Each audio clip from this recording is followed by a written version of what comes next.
Ito ang 3 bagay na hindi pa alam ng karamihan tungkol kay Veronica Kitty Duterte, ang anak ng dating Pangulo na may sariling kwento sa spotlight.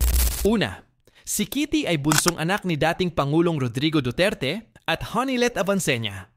Kilala siya ng kanyang ama bilang baby girl at lumaki siya sa Davao City, malayo sa ingay ng politika noon. Pero habang lumalaki, naging parte na rin siya ng mga official events ng kanyang ama at kinilala ng publiko bilang isang tahimik pero matalinong anak ng Pangulo. Pangalawa, sa social media, si Kitty ay kilala sa TikTok kung saan nagpapakita siya ng kanyang talento sa pagsayaw at pagkanta. Marami ang humahanga sa kanyang natural na ganda at confidence.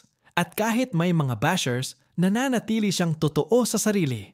Pangatlo, kamakailan, nakita siya sa Netherlands kasama ang kanyang ama. Doon niya tinawag si dating Pangulong Duterte bilang Dada. Isang palayaw na nagpapakita ng closeness nila.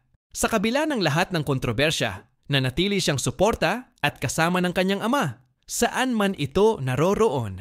Si Kitty ay paalala na ang kabataan ay may boses, may puso at may kakayahang maging inspirasyon kahit sa gitna ng kontrobersya.